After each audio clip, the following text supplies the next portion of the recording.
আপনার কাছ থেকে একটু সরাসরি জানতেই চাই যে আজকে আবার ভারতীয় গণমাধ্যমে বাংলাদেশের সাবেক প্রধানমন্ত্রী এবং বাংলাদেশ আওয়ামী লীগের সভানেত্রী তিনি পরিষ্কারভাবে জানান দিয়ে দিলেন এ বছরের মধ্যেই তিনি তার নিজ দেশে মানে বাংলাদেশের মাটিতে ফিরবেন।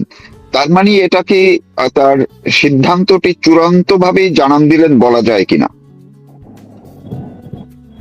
যে সাক্ষাৎকারে উনি এটা বলেছেন, ওই সাক্ষাৎকারটা মানে ব্যবস্থাপনা পুরোটা আমারই করা। অর্থাৎ এনডিটিভির যে ভদ্রমহিলা সাক্ষাৎকারটা ওনার নিয়েছেন, নেহা চন্দ্র, ও আমার ছোট বোনেরই মতো, আমার অনেক দিনের আগে ইন্ডিয়া টুডে ছিল, নতুন এনডিটিভি দেখছে।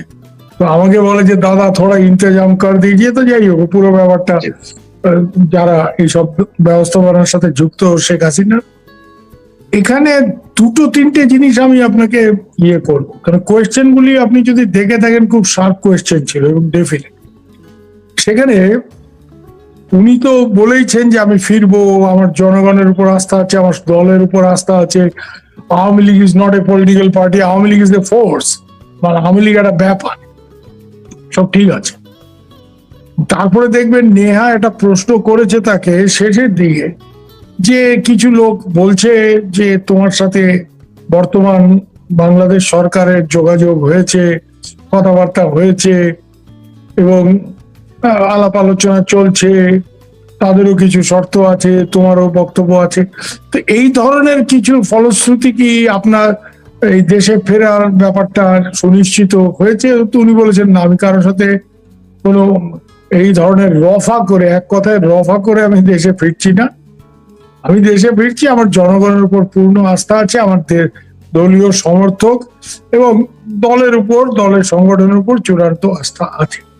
উনি এই কোনো রফা মানে ব্যাকডোর কোন রকম কথাবার্তা, কোনো অন্য দূত টুত মারফত, এই ব্যাপারটা পুরোপুরি উনি খারিজ করে দিয়েছে।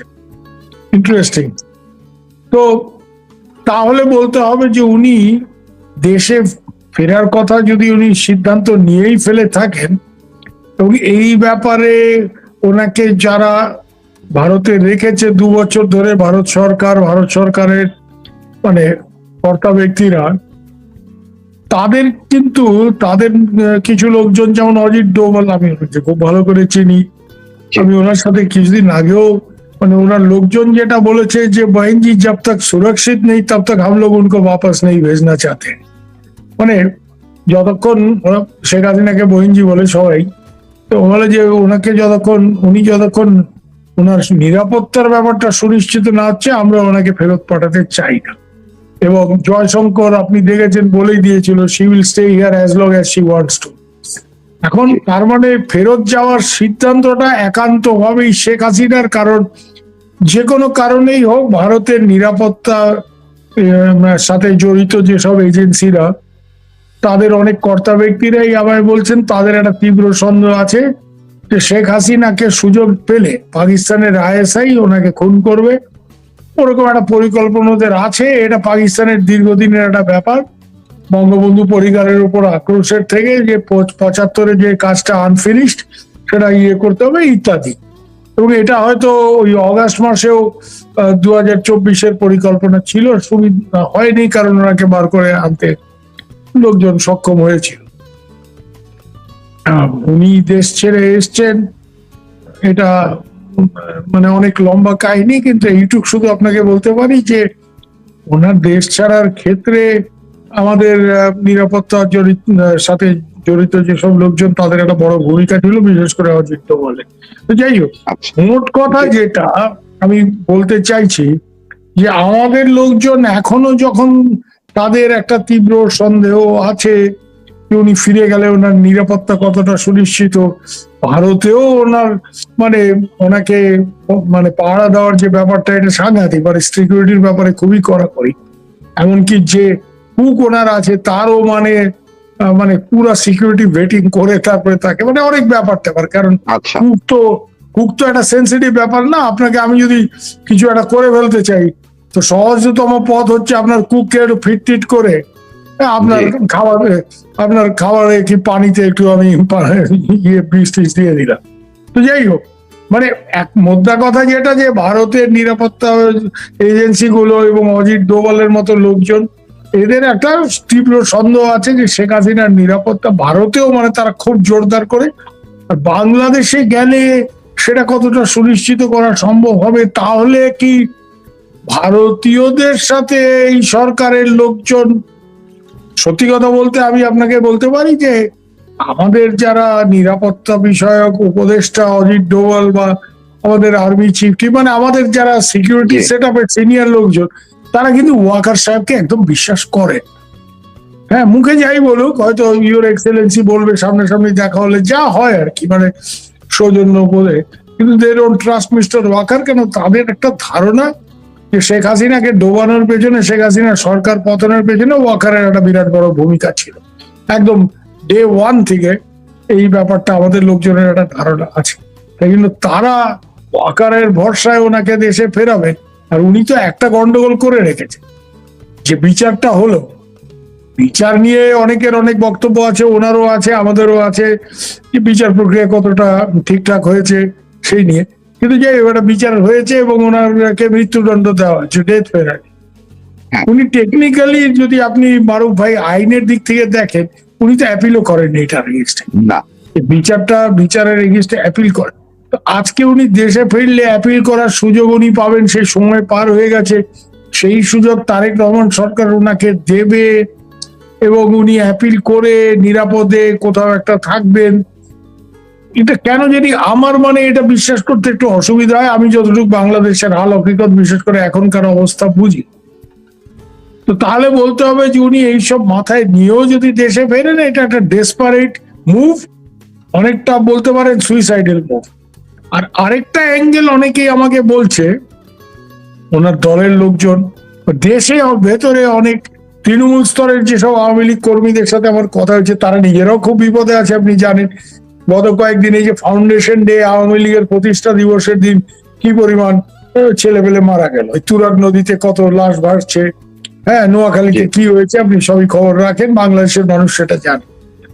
এরকম একটা পরিস্থিতিতে উনি দেশে ফিরবেন, একটা কথা ঠিক যে উনি গত মানে শেখ হাসিনার মূল মানে নেত্রী হিসেবে শক্তিটা কোথায়? দুটো, এক হচ্ছে উনি অসীম সাহসী মানুষ, কেন উনি যে অবস্থায় দেশে ফিরেছিলেন 8-এর দশকে, ওনার পুরো ফ্যামিলি যেখানে শেষ করে দিয়েছে, এটা অন্য 10টা মহিলা, তখন অব্দি তো উনি গৃহবধূ, তাই না মারুফ ভাই? একেবারেই গৃহবধূ। সেই অবস্থায় উনি সাহস করে দেশে ফিরেছিলেন, না আমি দেখে নেব। হ্যাঁ, আর ইন্দিরা গান্ধী তখন জীবিত ছিল, উনি যখন দেশে ফিরেন, ইন্দিরা গান্ধী পরিষ্কারই, ইন্দিরা গান্ধী ক্ষমতায় ফিরে এসছেন, নির্বাচন হেরেছেন কিন্তু আবার নির্বাচন জিতে 80 সালে ফিরে এসছেন। সেই সময় আমি যতটুকু শুনি যে বাংলাদেশের তদানীন্তন সামরিক কর্তা ব্যক্তিদের পরিষ্কার ইন্দিরা গান্ধী বলছেন, বচ্চি যা রা হ্যায়, আগার কুছ হো গিয়া আপকো জিম্মেদার মারেঙ্গে। ইন্দিরা গান্ধীর যাই হোক, একটা ব্যাপার তো ছিল যে ইন্দিরা গান্ধী যদি এই হুমকি দিয়ে থাকে যে মেয়েকে ফেরত পাঠাচ্ছি, কারণ ওনাকে বাচ্চি বলতো, তো মেয়েকে ফেরত পাঠাচ্ছি, কিছু যদি ওর হয় তোমাদের, আমি বুঝে নেবো, এক কথায় মানে খবর আছে। হ্যাঁ, একটা খবর আছে, মানে বা আমরা যেটা কুমিল্লার ভাষা বলি ভেজাল আছে মিয়া, বুঝছো তো। এখন এর পরিপ্রেক্ষিতে তারপরে উনি দীর্ঘদিন মাঠে চষে সারা বাংলাদেশ রাজনীতি করেছে। এক হচ্ছে ওনার অসীম সাহস, 2 নম্বর হচ্ছে যে উনি এই যে চষে বাংলাদেশ বেরিয়েছে, উনি বাংলাদেশের আনাজ কানাজ চেনেন, বাংলাদেশের ভূগোল, মানে উনি একেবারে ওনার নখদর্পণে। আমি এটা জানি, কেন আমার ছোট বোন, খুবই আমার সাদরের ছোট বোন তারানা হালিম, কিছুদিন আগে আমাকে বলছিল, এমনি কথা হচ্ছে যে আরে দাদা, আপার মতো বাংলাদেশের ভূগোল কেউ জানেন না। কেন? আমি টাঙ্গাইলের মেয়ে, আমি টাঙ্গাইলে রাজনীতি করি, টাঙ্গাইল নির্বাচন। তো আমি কি একটা বললো যে কোন বলছিল ওই গ্রাম, ওই এটা অমুক জায়গা, আপা নাকি বলছে না না তুই এটা ভুল করতেছস, এটা অমুক না, এটা তমুক জায়গায়। পরে দেখা গেল ওইটা আপা যেটা বলছে এটাই ঠিক। তো সে ওই জায়গায় রাজনীতি করে, সেই জায়গার মেয়ে, তার থেকে আপা বেশি জানে। মানে কি পরিমাণ আপা বেশি, মানে সারা বাংলাদেশ ঘুরেছে, এটা আমার জানা। এই জনসংযোগটা ওনার খানিকটা বেশ কিছুদিন সরকারে থাকার ফলে, এবং ওনার আশেপাশে কিছু অত্যন্ত বদমাইশ লোকজন জায়গা করে নিয়েছিল, যারা ওনার পতনের পেছনে যাদের একটা ভূমিকা আছে বলে আমি মনে করি, এই দরবেশ টরবেশ এই ধরনের লোকজন। এবং এই কোভিড এর সুযোগ নিয়ে ওনার সাথে এই যে তৃণমূল স্তরের যে যোগাযোগটা আওয়ামী লীগের, এটা নষ্ট হয়ে গেছিল। এটা গত 2 বছরে কিন্তু মারুফ ভাই আমি এটা জানি যে উনি দিল্লিতে বসে থেকে এইটা আবার নতুন করে আজকাল আধুনিক প্রযুক্তি, আপনার এই টেলিগ্রাম গ্রুপে উনি সবার সাথে হ্যাঁ এইসব থাকার ফলে একটা ব্যাপক মানে যোগাযোগ, সংযোগ, যোগাযোগ তৃণমূল স্তরে আওয়ামী লীগের কর্মী নেতাদের সাথে উনি এটা স্থাপন করেছে। এখানে যারা আছে, ভারতে আছে কি অন্য জায়গায়, তাদের সাথে তো যোগাযোগ আছে, কিন্তু মোস্ট ইম্পর্টেন্টলি যারা গ্রাসরুট লেভেলের কাডার, এদের সাথে ওনার যোগাযোগ হয়েছে, যারা এখনো আওয়ামী লীগ বলতে মানে জান প্রাণ দিয়ে লড়াইয়ের জন্য প্রস্তুত। এবং অনেকে প্রচন্ড ক্ষতিগ্রস্ত হচ্ছে, জেলে গেছে। আমি তো জানি আমার আরেক ছোট বোন আছে আওয়ামী লীগের, ও মহিলা লীগের কুমিল্লা, দক্ষিণ কুমিল্লা, জেল টেল খেটে 5-6 মাস জেল খেটে সম্প্রতি জেল থেকে বেরিয়েছে, মুখে ঘা হয়ে গেছে, অনেক সমস্যা। এদের মধ্যে একটা ব্যাপার আছে, শেখ হাসিনা আসলে আমাকেও কেউ আটকাইতে পারবো না, তাইলে বুঝছে নেবো যে সরকারে থাক যাই থাক।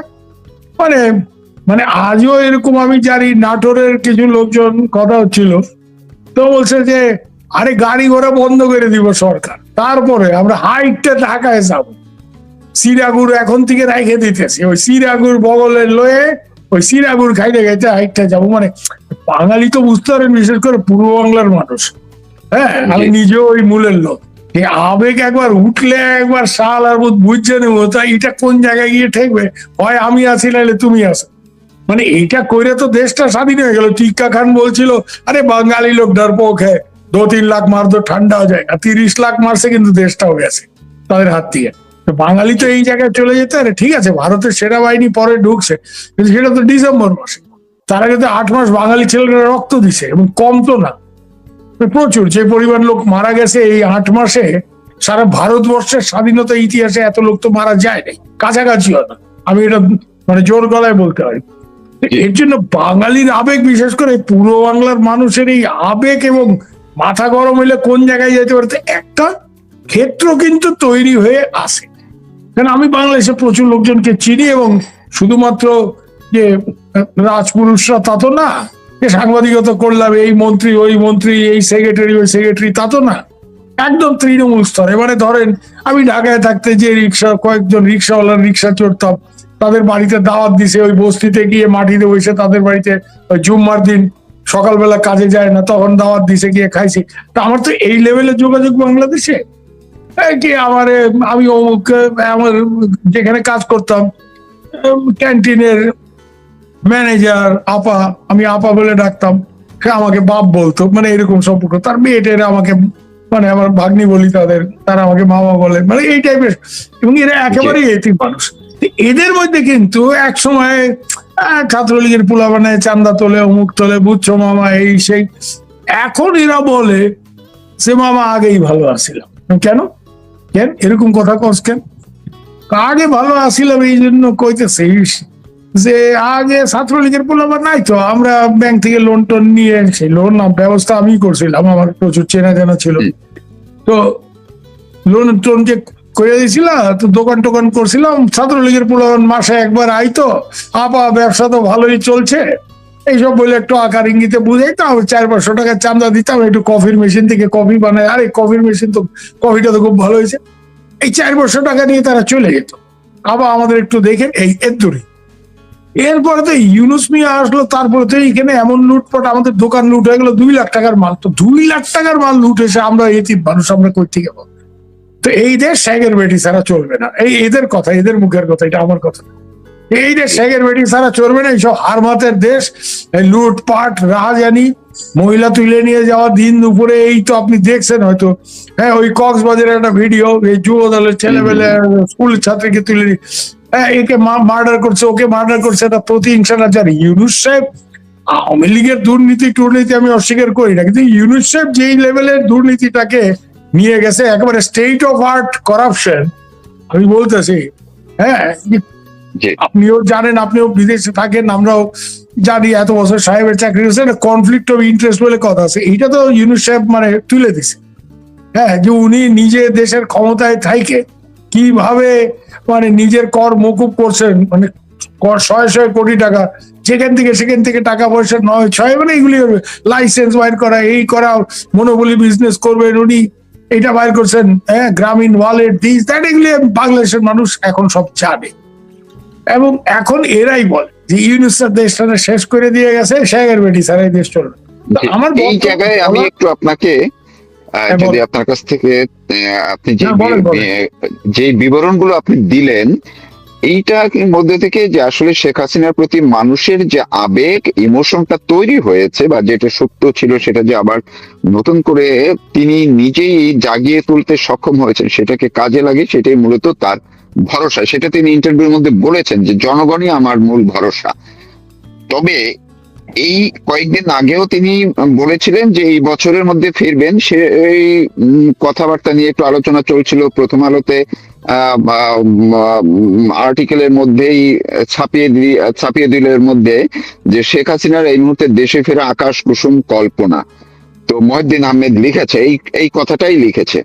তো আজকে যখন শেখ হাসিনা আবার কনফার্ম করলেন যে যা হয় হবে, এই বছরের মধ্যেই ফিরছি, তার মানে এইটার সঙ্গে নিরাপত্তার ইস্যুগুলো সেটি হয়তো ভারত দেখবে বা কিছু একটা, বা ভারতের সঙ্গে বাংলাদেশ সরকারের নিশ্চয়ই কিছু একটা, তার মানে কিন্তু ওনার মানসিক জায়গা থেকে উনি চূড়ান্ত করে ফেললেন যে এই বছরেই ফিরবে, এমনটাই কিনা?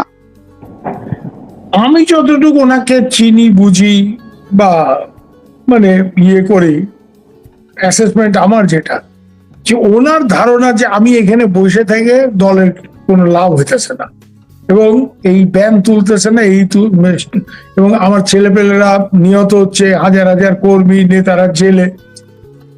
এই গণেশ যদি উল্টাইতে হয়, পাশা যদি ঘুরাইতে হয়, খেলাটা যদি ঘুরাইতে হয়, তাহলে ব্যাপক আন্দোলন। এখন এটা তো মারুফ ভাই আপনিও জানেন, আমরাও জানি, কে একজন বাংলাদেশের গবেষণা কোন এক সাহেবের লেখা, আমার নামটা এই মুহূর্তে মনে পড়ছে না, ডেভিড লুইস না কে, মানে Awami League is the most dangerous party when it hits the streets. হ্যাঁ, মানে দক্ষিণ এশিয়ার এটা ঐতিহাসিক ভাবে সত্য। এখন এই জায়গাতে আওয়ামী লীগ, শেখ হাসিনা হয়তো ভাবতেছে যে যা হয় হবে, আল্লাহ ভরসা যেটা বলে বাংলাদেশের মানুষ, যা হয় আমি নামুম, তারপরে আমি বাঁচে থাকি মরি, যা হয় মানে একটা শেষ লড়াই আমি দেখতে চাই। ওনার বোধহয় এরকম একটা, এবং উনি এই যত কথা বলেন না ব্যাপক, মানে 64টা জেলায়, মানে জেলা স্তরের নেতা, এমনকি ইউনিয়ন পরিষদ স্তরের নেতাদের সাথে উনি 2 বছরে এই টেলিগ্রাম গ্রুপ, অমুক গ্রুপ, হোয়াটসঅ্যাপ গ্রুপ, এত ডিটেইলে মানে উনি জনসংযোগটা করছেন, যেটা উনি প্রধানমন্ত্রী থাকা অবস্থায় ওনার আশেপাশে এই ককাস তৈরি হয়েছিল, এবং এরাই তো ওনাকে বিট্রে করছে, এই দরবেশ, আনিসুল হক, এই যে আরো কিছু ওনার 2-1 মন্ত্রী, মানে দরবেশ গম, এরা আমেরিকার হয়ে কাজ করছে, এরা খালি ওনাকে বলছে তুই এই করো, আর্মি তো আছে, ছাত্রলীগ যুবলীগ নামানোর দরকার নেই, এগুলো আমি ডিটেলস জানি। আমি কিছুদিন আগে আমার বাসায় এখানে অনেক সিনিয়র লিডাররা আসেন মাঝে মাঝে, এরাও এটা বলে। তখন সামনে কিছু বলে নেই, যেহেতু শেখ হাসিনার সাথে দরবেশ সালমান রহমানের একটা সম্পর্ক, কিন্তু এখন সবাই বলে যে এই হারামজাদা আমাদের ডুবাইছে। দুজনের কথা বলে, one is Salman Rahman, one is Walker. Salman রহমানের পেটে পেটে বোধহয় নিজেই তুমি রিজাইন করো, আমরা একটা ইন্টারিম সেট আপ করি, হ্যাঁ তোমার রেজিগনেশন চাইতেছে আওয়ামী লীগ, মানে উনি প্রধানমন্ত্রী হতে তো আকাশ কুসুম সব তো। আর এই আওয়ামী লীগ এই যে ফোড়ে ব্যবসায়ীদের সামনে নিয়ে আসা, নমিনেশন টাকা দিয়ে মানে কিনে, এইগুলি তো আওয়ামী লীগে কোনোদিন ছিল না। আওয়ামী লীগের লিডারশিপটা ভাই কি আপনিও জানেন আমিও জানি, ইট ওয়াজ এসেনশিয়ালি মিডল ক্লাস লিডারশিপ। ওই পারে যেমন আওয়ামী লীগ, এখানে সিপিএম ওয়েস্ট বেঙ্গলে যে টিচার, প্রফেসর, ডাক্তার, লয়ার, মানে যাদের বিরাট টাকা নাই ব্যবসায়ীদের মতো, কিন্তু যাদের মানুষ রেসপেক্ট করে, মুরব্বী বলে মনে করে, মূলত মধ্যবিত্ত নেতৃত্ব। এইটা তো এই দরবেশরা এসে শেষ করে এই টাকা পয়সা নিয়ে নমিনেশন বাণিজ্য করে, এত টাকা দাও তোমার টিকিট দিলাম, এইসব তো করছে আর আজে বাজে লোক সব। এই জায়গাতে আওয়ামী লীগের গত 2 বছরের লড়াইয়ের মধ্যে দিয়ে একটা শুদ্ধিকরণ হয়েছে। এই যারা এইসব 2 নম্বরই লোক, এই ব্যবসায়ী টাইপের লোক ছিল, ওই টাকা পয়সা দিয়ে নমিনেশন কিনছে, এরা যখন ভেজাল দেখছে, এরা কিন্তু দেশ ছেড়ে হাওয়া, বা এরা একটা রফা টফা করে কোনো মতে জামাত বিএনপির সাথে। আজকে যারা ফাইট করে নিজেদের আওয়ামী লীগের নেতৃত্বে তৃণমূল স্তরে প্রতিষ্ঠা করছে, এরা কিন্তু একেবারেই মানে মন প্রাণে আওয়ামী লীগ, এবং এরা অনেকে মারা গেছে, অনেকে জেলে গেছে। হ্যাঁ, কিছু কিছু লোক খুব বিপদে পড়ে হয়তো এই পারে আসছে, কিন্তু তারাও কিন্তু এইখানে আসার পর থেকে আমি লক্ষ্য করতেছি প্রস্তুতিটাই হচ্ছে দেশে ফেরা। এরা সবাই ওই শেখ হাসিনা মুখাপেক্ষী, কারণ এইখানে একটা ব্যাপার হয়ে গেছে, নেত্রী ফিরলে আমরা জান লড়াই দেবো, বর্ডার টর্ডার মানি না, তখন ঢুকে যাবো। মানে এইটা আমি একটু আমার আগ্রহের জায়গা থেকে একটু ইন্টারেস্টিং মনে হয়েছে যে আপনি কি ওই শেখ হাসিনা ছাড়া অন্য যারা নেতারা কলকাতা বা ইন্ডিয়ায় আছেন তাদের মধ্যে কি সেই মনোবলটা দেখতে পাচ্ছেন যে নেত্রীর সঙ্গে সঙ্গে তারা ফেরার জন্য মানসিকভাবে প্রস্তুত আছে তারা? আমি দুজন নেতার কথা আমি বলতে পারি, দুজন না তিনজনের কথা আমি বলতে পারি, যাদের সাথে আমি বিলেটেডলি মানে আমার দেখা সাক্ষাৎ, কি আমার খুব কাছের মানুষ, তাদের সাথে কথা বলে এসে আমাকে জানাইছে। হ্যাঁ, একজন হচ্ছে স্বরাষ্ট্রমন্ত্রী ছিলেন কামাল সাহেব, আসাদুজ্জামান খানকা।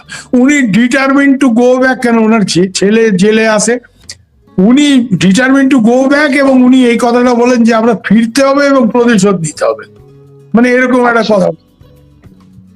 জাহাঙ্গীর কবির নানক আমার বহুদিনেরই পরিচিত লোক, সম্প্রতি আমার বাসায় আসছিলেন, ডিটারমিন যে নেত্রী যেদিন বলবে সদল বলে বর্ডার টর্ডার মানি না, ঢুকে যাও। হ্যাঁ, বাহুদ্দিন নাসিম উনিও পার্টির একজন সামনের সারির নেতা, আমার সাথে ভালোই সম্পর্ক, দেখা সাক্ষাৎ হয়। হ্যাঁ, এই যেই ইয়েটা দেখলেন আপনি, এনডিটিভির সাক্ষাৎকারটা আপনি দেখলেন, এটা আমি ওনাকে ফরওয়ার্ড করেছিলাম, বলছি yes brother I am circulating it, মানে এই ধরনের সম্পর্ক। এদের তো একটা ব্যাপার আছে, মানে নেত্রী যেদিন বলবে আমরা ঢুকে যাবো এদের মধ্যে।